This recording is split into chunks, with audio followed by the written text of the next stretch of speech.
Seja bem-vindo a esse espaço que é meu, que é seu, onde você vai me conhecer um pouquinho mais. Se você chegou nesse vídeo, é porque você ficou curioso ou porque você está buscando o que eu posso te apresentar aqui.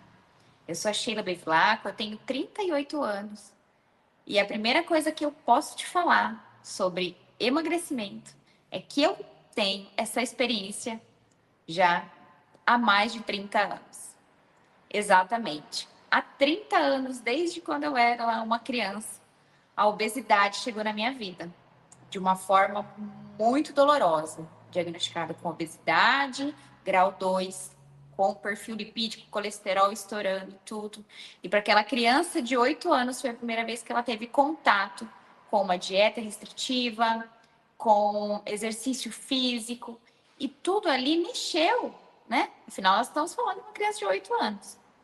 Mas essa condição física fez com que eu não só buscasse curar ou a cura para essa doença, porque, abre parênteses aqui, a obesidade é uma doença, sim, multifatorial, né? Então a gente precisa encará-la dessa forma, porque senão a gente fica, né, num senso comum.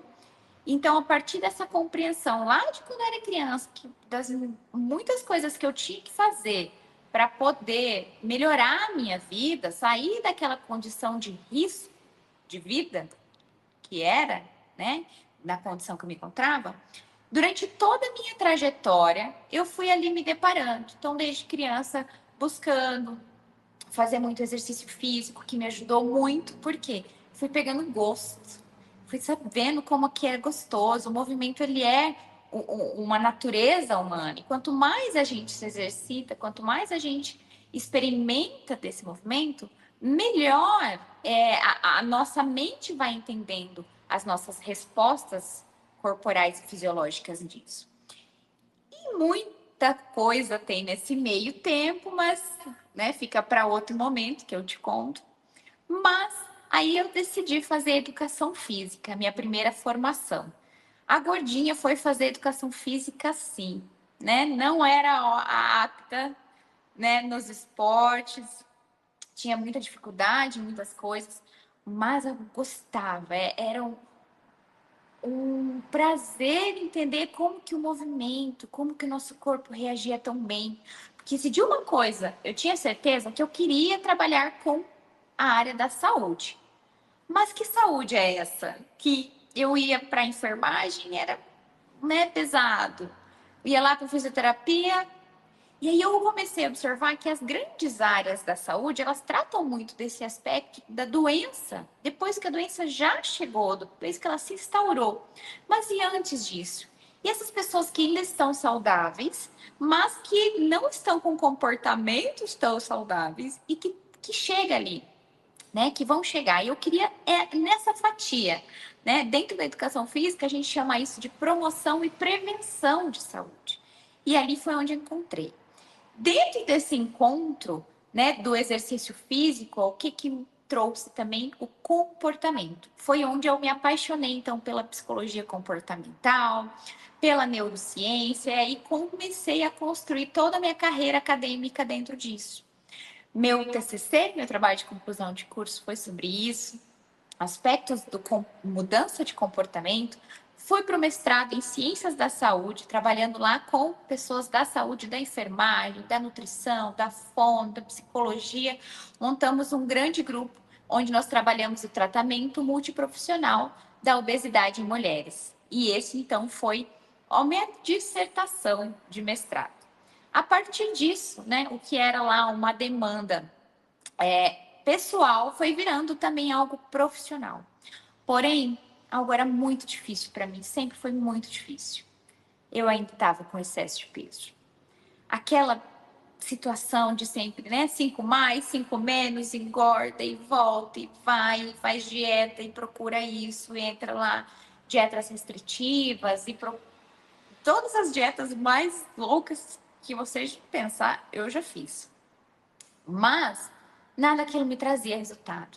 E o pior de tudo, eu mantinha uma vida em movimento, sempre com muita atividade física, sempre cuidando de uma alimentação, no sentido de buscar uma alimentação que fosse, que a gente chama hoje de alimentação de verdade, né?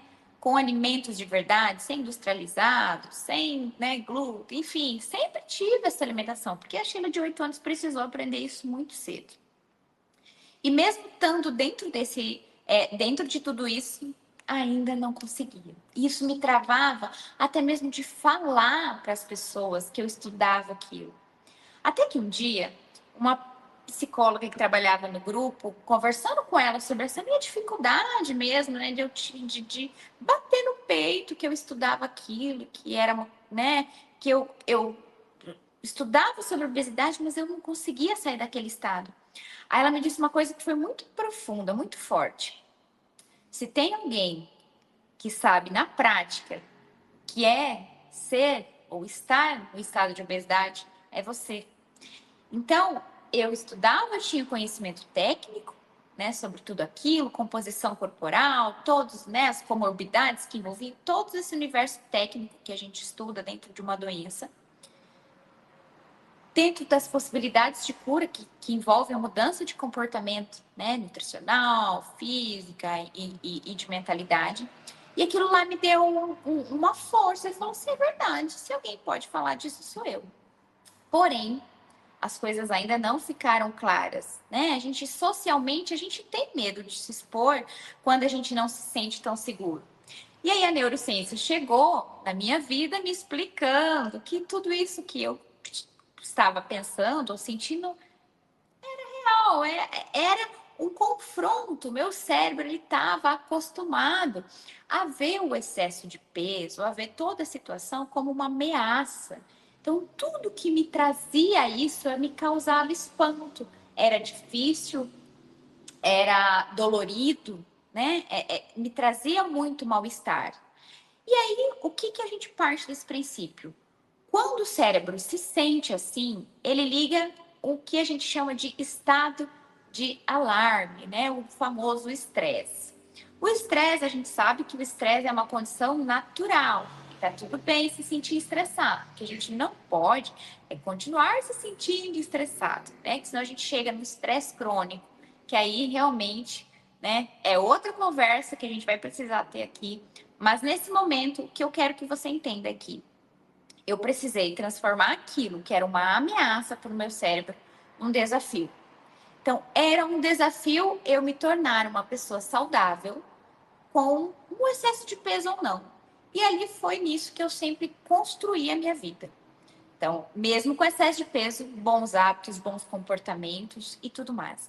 Desde que, né, 2026 chega até mim a tecnologia, né, os análogos de GLP-1, né, o que a gente tem hoje aí, né, a tizepatida, ou Monjaro, enfim, esse farmaco que nada mais vem como uma tecnologia para ajudar a nossa mente a tirar esses ruídos que a gente precisa. Quando a gente tem um excesso de peso e é uma construção ali de muito tempo, a nossa mente ela já fez muitas adaptações neuroquímicas, fisiológicas, neuroadaptativas, para que você mantenha o teu corpo com essa condição. Por quê?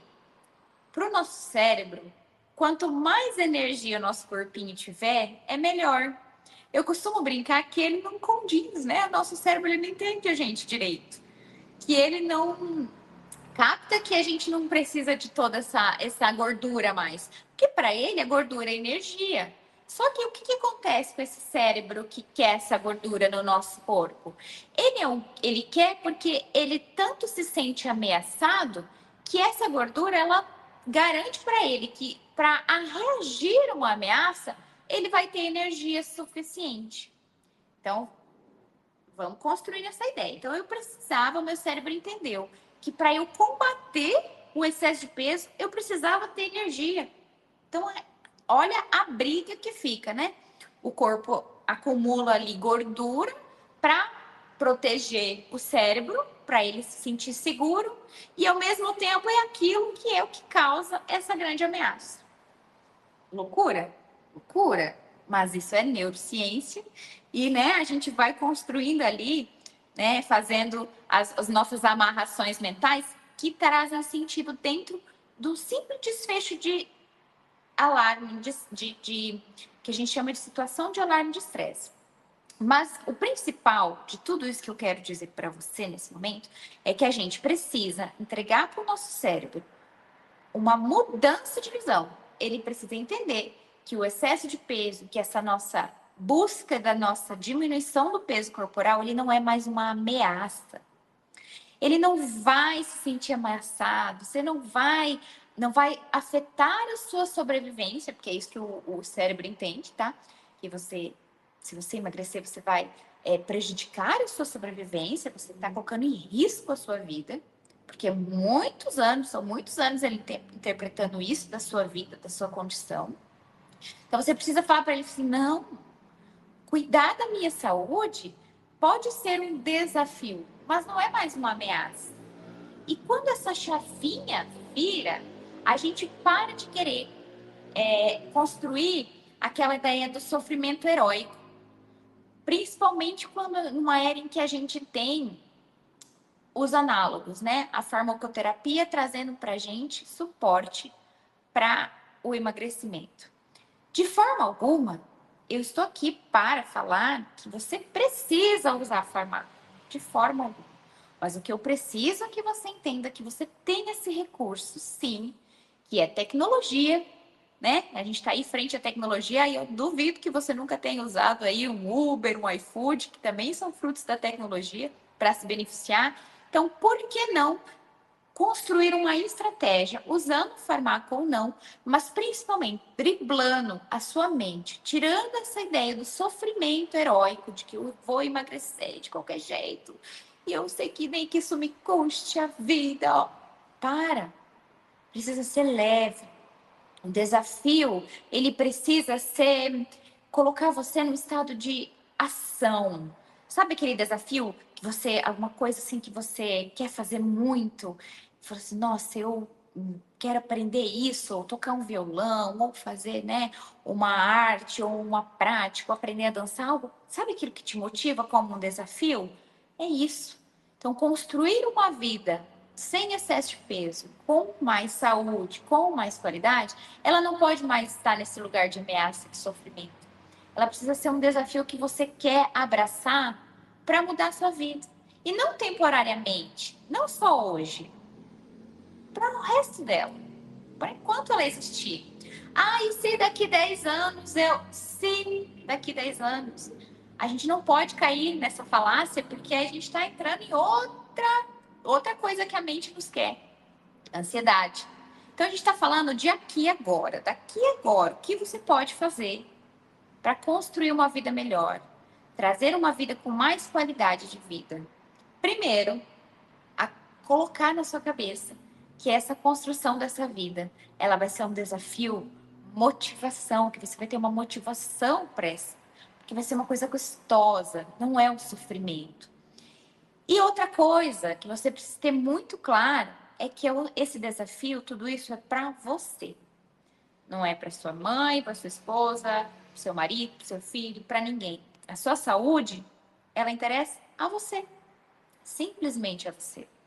E quando você tiver lá uma cama de hospital, você pode estar rodeado dos melhores profissionais. Você pode estar rodeado ali todos tua rede de apoio te acolhendo, te dando amor. Mas quem está sendo furado lá é você. Quem está sendo submetido ao medicamento é você. Então, é um momento que a gente precisa parar e pensar nisso também. A saúde é, sim, determinante na nossa vida. E é um ato de amor, não só conosco, mas para aqueles com que a gente ama também. Então, quando a gente pensa nisso, a gente toma a decisão de encarar essa construção dessa nova vida como um desafio, não mais como ameaça.